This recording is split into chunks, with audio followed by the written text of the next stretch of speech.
Hi, my name is Dylan. Arjan. Mine is Molenaar. Johan. And what do you know about the mechanism? Well, I didn't know what the mechanism was. I first discovered about what the mechanism is when I watched the movie Indiana Jones, the new one. And there they used it as like a time machine. And that's of course not the main function of the mechanism, since we don't know how to travel from time. But I knew it was a real device, so I started researching it. And I discovered that it's actually an incredibly fascinating device. The mechanism, I think, is a very important part of history, although it's very unknown. Just like me, most of the world doesn't know anything about the mechanism.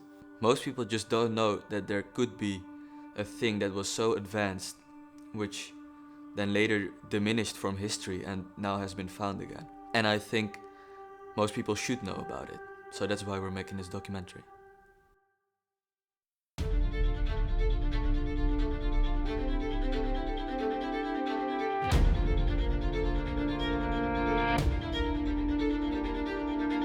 A mechanism so complex, nobody understands how the ancient Greeks could have made it. It would change the way we look at ancient Greece and at history altogether.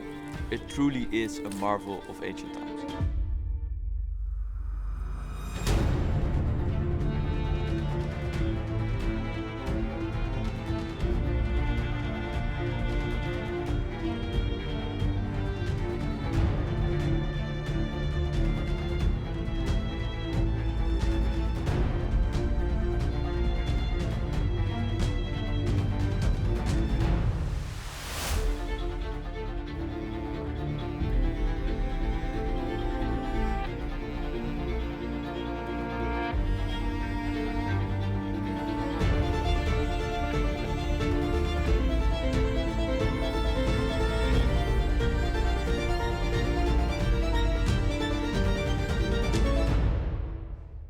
The Antikythera Mechanism is completely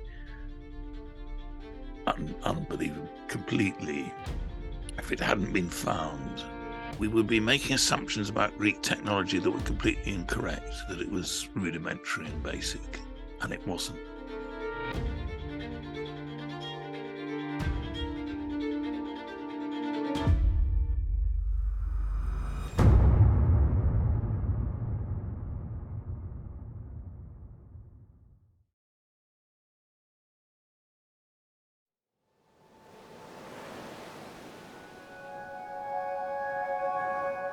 The story of the Antikythera Mechanism started about 2000 years ago, when a Roman galley sank near the small Greek island called Antikythera. But we wouldn't know about this till about 100 years ago or so, when Greek sponge divers found the shipwreck.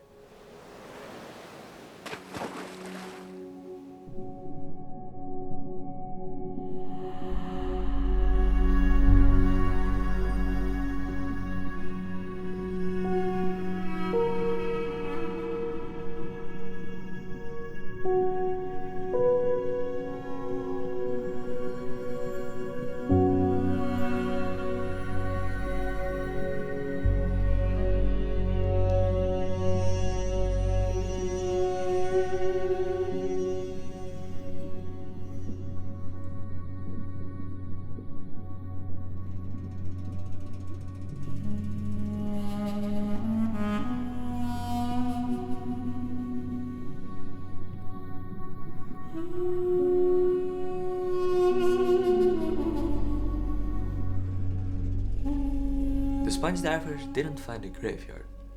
Instead, they discovered a ton of bronze and marble sculptures, which turned out to be treasures from ancient Greece. And among those treasures lay a small lump of corroded bronze metal, now known as the Antikythera Mechanism.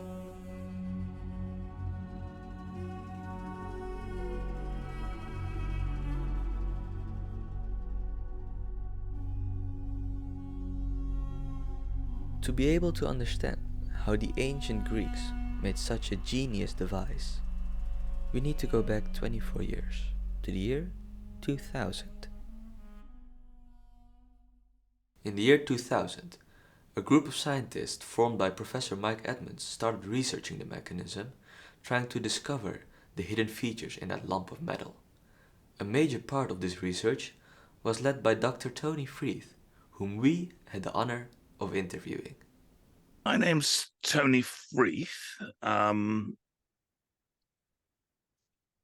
Who am I is a complicated question. Really. Yeah. I was a mathematician.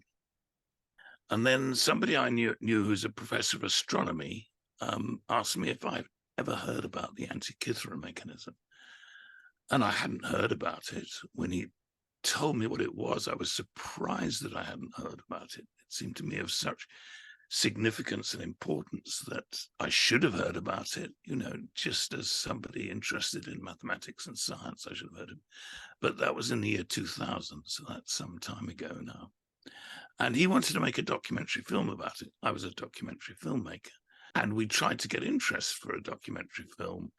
But what the commissioners said, well, most of the research, it's already been done. It's been published. You haven't produced anything new. And we couldn't get any money to make a documentary. And that's in the year 2000. And meanwhile, as a former mathematician, I started to get fascinated with the Antikythera Mechanism. And I read the literature, particularly the works of a man called Derek de Solla Price. From somewhere in 1951, Derek de Solla Price became interested in the features of the mechanism. See, Price had found this gear with 127 teeth, which he thought was used to follow the movements of the moon. And this is all to do with the metonic cycle. The metonic cycle is based on either the sidereal or the synodic month. Well, the sidereal month is the time it takes for the moon to go from a fixed star back to the same star, which takes around about 27 1/3 days. Then you have the synodic month, which is the time it takes for the moon to go from a fixed phase back to the same phase. So from full moon to full moon. And that takes around about 29.5 days. So the metonic cycle is based on those two moon cycles. On the central part of the mechanism, there's a gear train, which has a certain ratio of 254 to 19. So if you rotate it 19 times on one side, it would rotate 254 times on the other side. So why that specific ratio? Well, that has all to do with how in antiquity people would combine solar and lunar months and years into the same calendar. So a solar year is around about 12.4 lunar months. But that's difficult to combine because it's not an integer. So it's difficult to find a cycle at which at the end of the cycle everything has reverted to its original place and you can start from zero again. Well, originally the Babylonians and later the Greeks managed to do this. This is the so-called metonic cycle. And that has a length of 19 years. Every 19 years, or 254 sidereal months and 235 synodic months, everything has reverted to the same place. So it's like a cycle. And that was very important for the ancient Greeks because in the Antikythera Mechanism, they used a cycle as a calendar. Derek de Solla Price was a British physicist turned historian of science, and he published one of the great papers called Gears from the Greeks. He didn't just save the mechanism from almost being forgotten, he also caused many breakthroughs and generated much more international attention. He published his work in 1974 after being able to use X-ray scans. But when Freeth looked at this, he said that it was incomplete. And after 2 decades of hard work, he thought he had solved the puzzle surrounding this mechanism. But he left a lot of things unexplained, like the big gear on the back, which, according to Price, had either 222 teeth or 223 teeth. And meanwhile, the scientists had become obsessed with the mechanism, and they wanted to do new research. But that was easier said than done. We had also started our own research and wanted to build our own Antikythera mechanism by 3D printing it. But before we could do that, we had to find a 3D printer.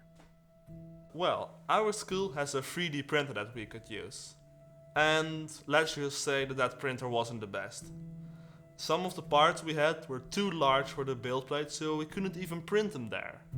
Luckily, our friend Ryan, who has a printer at home, could help us out with those parts. We had about 50 other parts which we had to print on our school 3D printer. On the first couple of days, everything went fine, but then the printer started malfunctioning. The tube that feeds the filament to the printing nozzle kept disconnecting. After multiple attempts trying to repair it with some duct tape, we finally managed to repair it with some zip ties, really simple. After that, we were able to print again. I suggested we do a new set of X-rays with the latest technology. Freeth wanted to do some new research on the mechanism, but the data available to him from scientists like Albert Ream, Price and Michael Wright wasn't enough. The Caracolos X's were two-dimensional, so when you looked through them, all the gears overlapped each other, and it was very hard to tell what the structure was. And it's a long story, really, because I proposed this in around 2001. You have to get all sorts of permissions to do these things. The fragments themselves, they're all kept at the National Archaeological Museum in Athens. So if you're doing studies, you've got to take your equipment to the museum. And there's just a huge amount of difficulty in getting permissions for these things. It took 5 years to get permission. I should say by this time I was part of an Anglo-Greek team. We had myself, the professor of astronomy who'd introduced me to the mechanism, and two Greek professors, Professor John Cyridakis and Professor Xenophon Moussas, who were astronomers and had a long, deep interest in the Antikythera Mechanism. And it was through their efforts and persuasion behind the scenes that we actually finally, after 5 years, got permission. Xenophon Moussas was a key member of the Antikythera research team. Growing up in Athens, he was obsessed with the mechanism from a young age. Today, he's a retired professor, but still very passionate about astronomy, and he was willing to give us a tour of the National Archaeological Museum in Athens, where the mechanism has been since its discovery. So we went to Greece.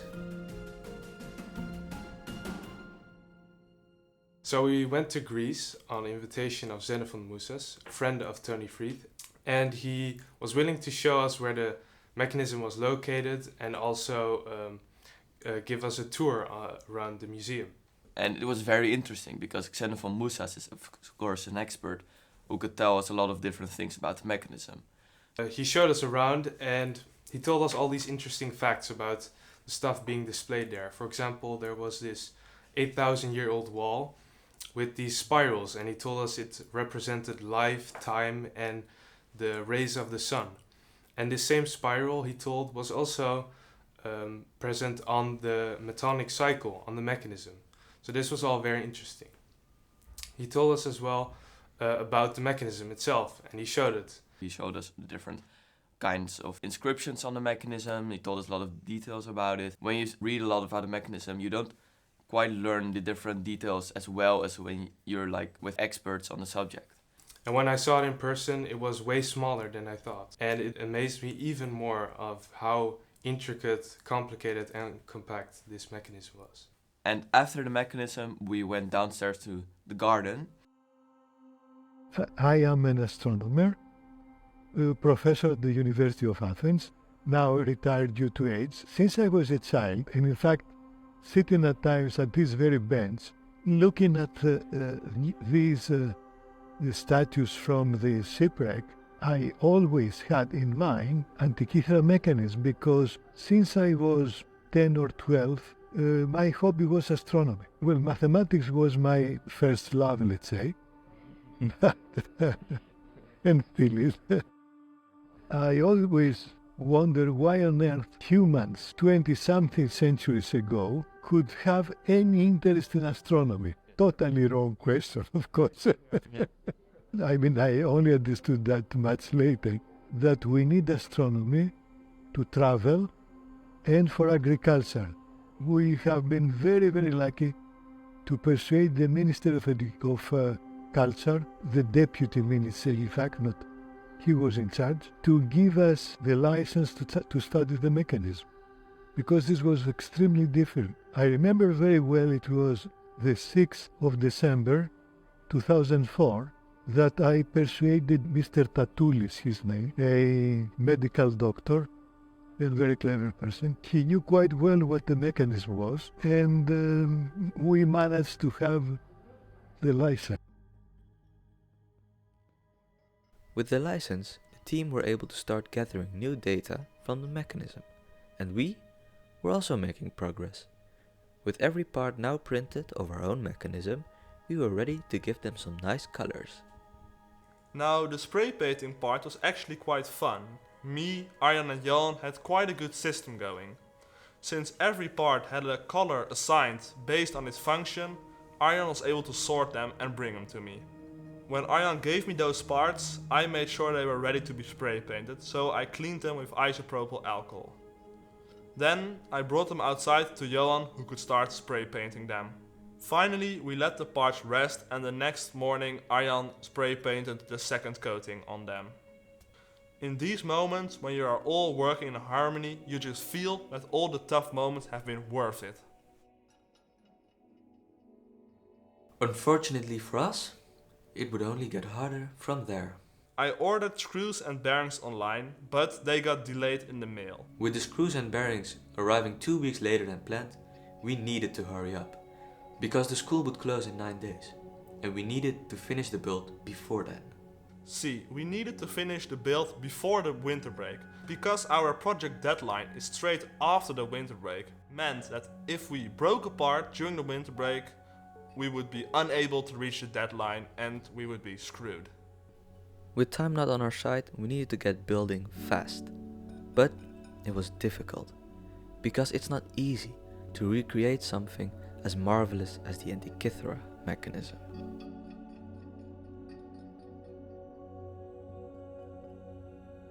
To start with, we promise that with the CT scans we can see things others could not, because simply we have a much better equipment and a much better team. And with a bit of luck, I told him we can read some unknown texts inside the mechanism, which finally was correct. And I'd found an X-ray company in the UK who specialize in making machines that do high-resolution 3D X-rays. We had here this system of the so-called blood runner of X-Tech system, made by Hadland and his colleagues. A very good one, the best at the time and probably the best even today. With this, we had a very good go of all the 82 fragments. You shine the X-rays through the object and then you rotate the sample in front of the X-ray beam. It's projected onto a sensor which gathers the data. Not only did the team use new 3D X-ray technology to study the mechanism, they also used a technology called PTM by Tom Maltzbender. But Dylan can tell you more about that. So, a variety of inscriptions can be found on the mechanism using PTM, polynomial texture mapping. This method was only used in 2005 by the research team of Mike Edmonds and Tony Freeth. This method revealed around 3,000 inscriptions that were previously unreadable due to corrosion and seawater. Somewhere over there, the PTM system of HP made by Maltzbender, which is a system that allows you to have a 3D image of a body. You have the item here, your camera fixed above it somewhere here, and you have 40 different points, all quasi-randomly around, but at very well measured positions. These 40 lamps that allow you to take 40 photographs with different illuminations. Then you can reconstruct using the law of reflection and relatively simple mathematics, polynomials, the surface of the body accurately. And you can construct almost a 3D map of the surface, and you can see tiny details which are hard to see without. The research done in Athens was a big success for the team. However, we weren't as successful with building our own mechanism. Marnix, what just happened? Well, we broke it. We had to press something with our homemade axle press, and well, this used to be in here, but it completely snapped apart, so we're gonna need to do some reprinting and some rebuilding and some taking things apart, and it will be really fun. And some repainting.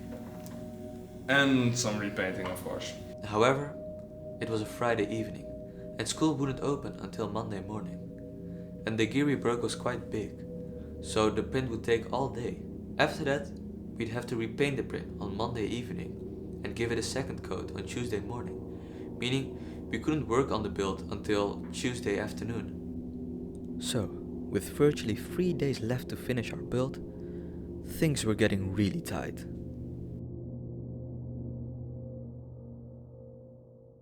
With all the new data the team gathered through PTM and tomography, they could further research what the mechanism exactly was, because there were still a lot of unanswered questions. Freeth's role on the team was to figure out the gearing on the mechanism, and he first laid his attention on the big gear located at the back of the mechanism, which had either 222 or 223 teeth.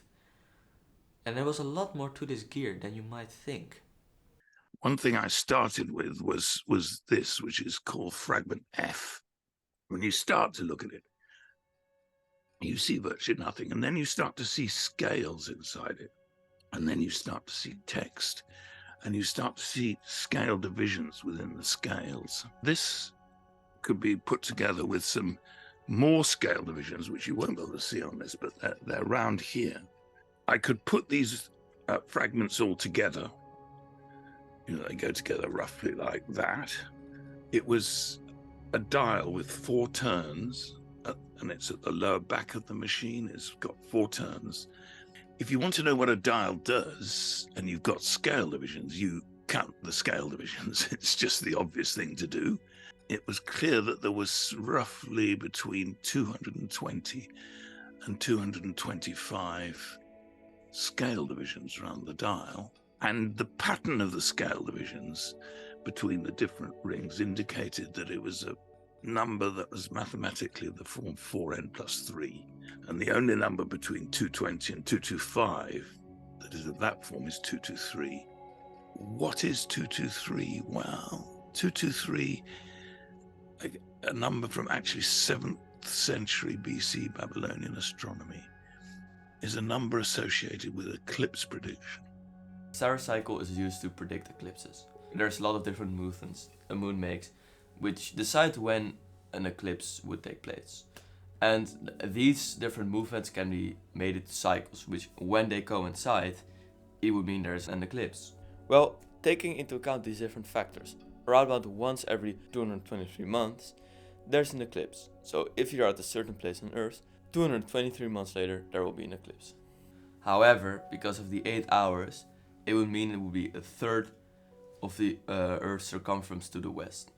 Still, it's very important to predict eclipses, especially when you use Xenophon cycle, which is 3 times a Saros cycle, which basically means that you wouldn't have to account for the fact that it's gone a third westward. So the key question is, if this lower back dial is an eclipse prediction dial, how was the pointer that went round the dial turned? And I could see that there was gearing in this system which would turn this pointer at the correct rate.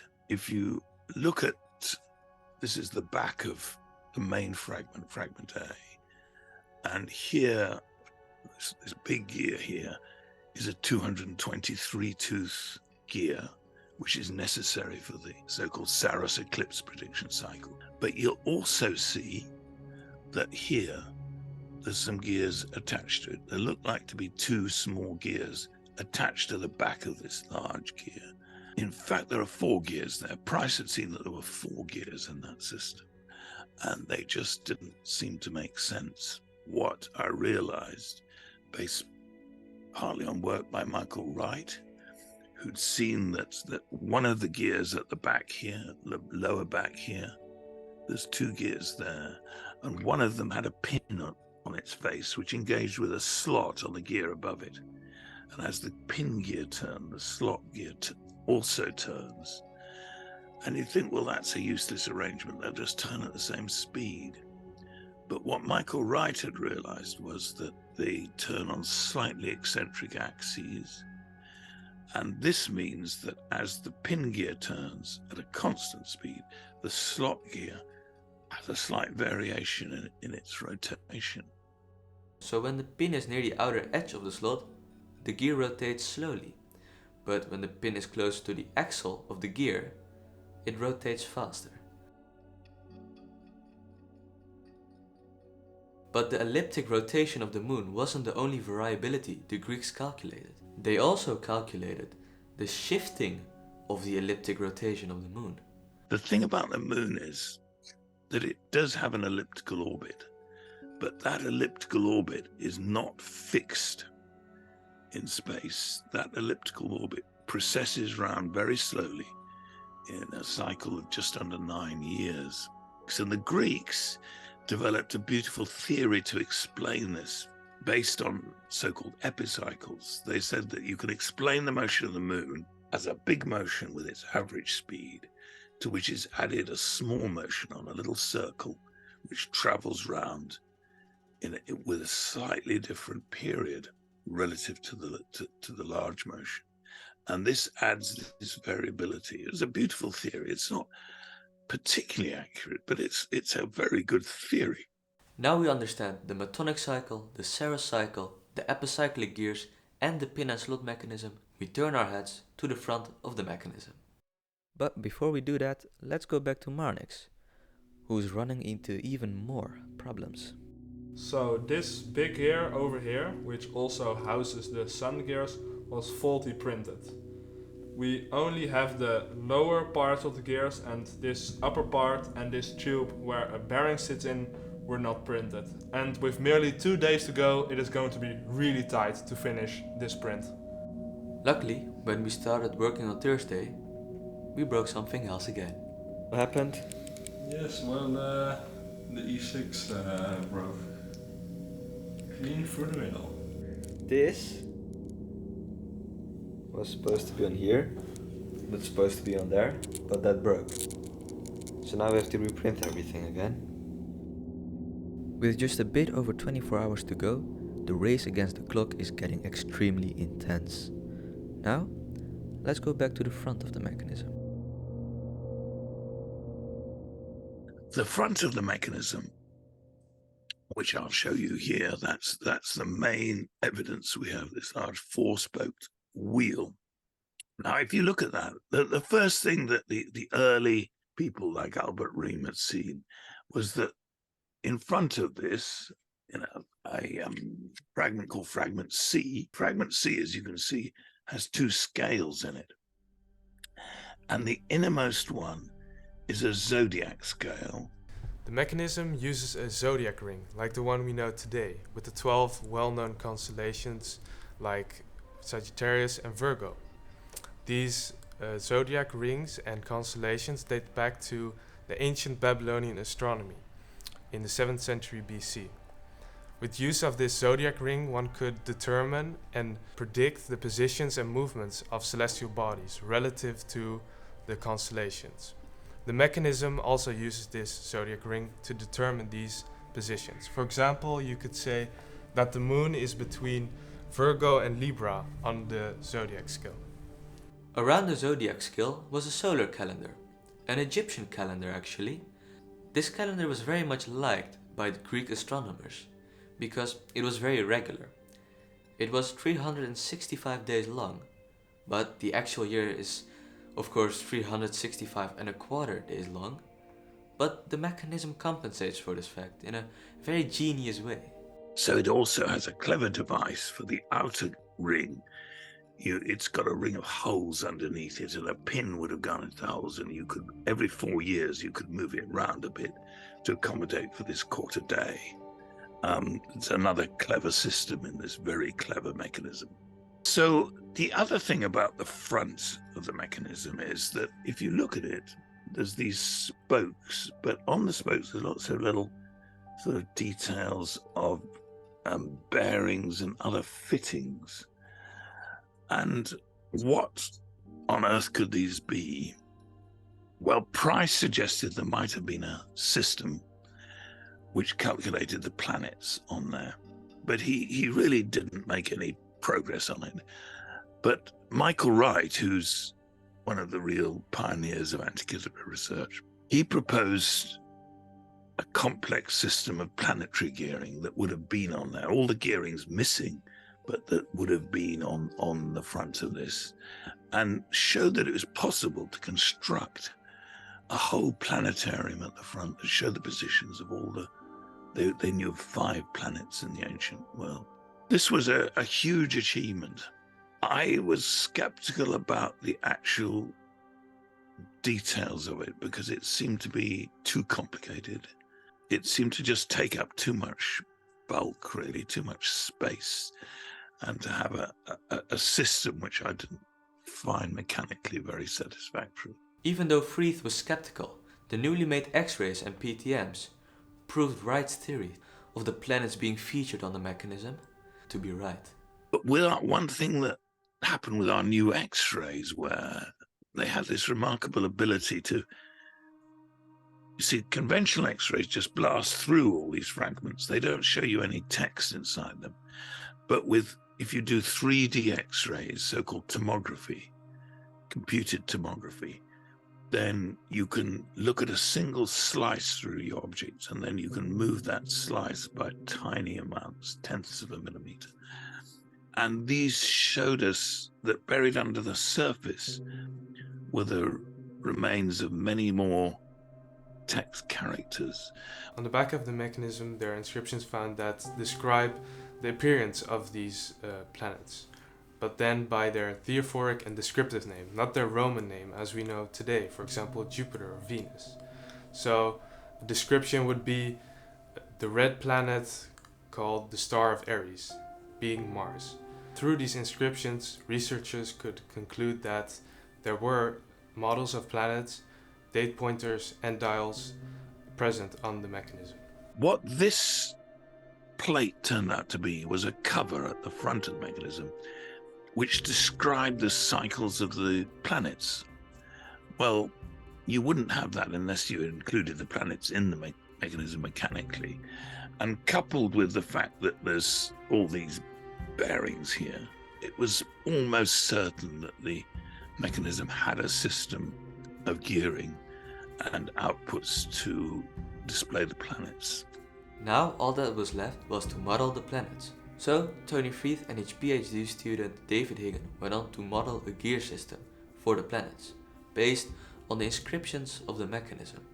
While they were doing that, we started the last 24 hours of building our own Antikythera mechanism.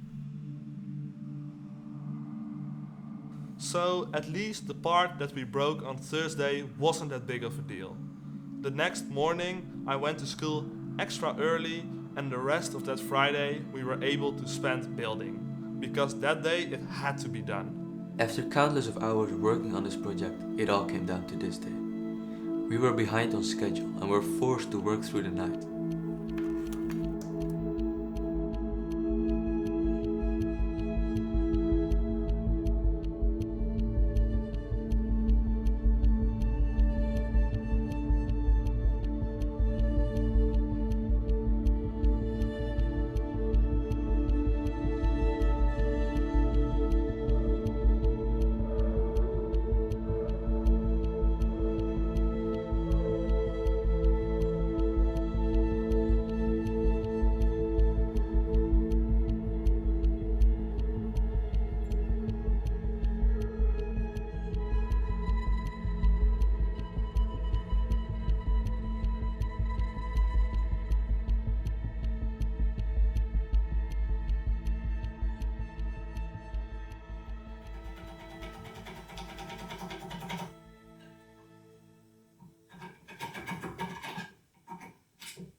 But remembering everyone who helped and supported us throughout this project gave us reason and motivation to finish it in time.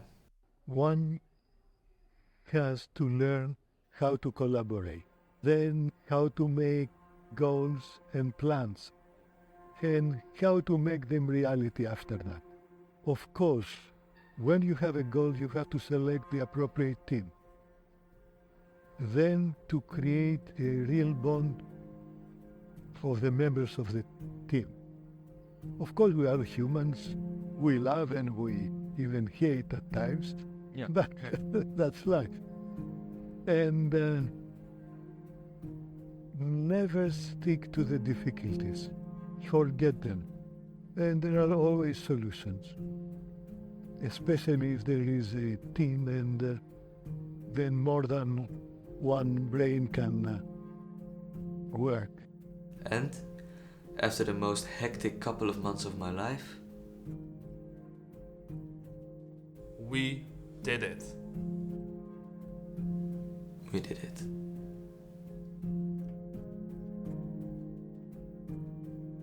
We have now not a complete model of the Antikythera mechanism, but a model that's pretty much going towards a complete model. And it is a beautiful, extraordinary, and stunningly sophisticated mechanism. And there's a whole lot of other questions about what mechanism tells us about.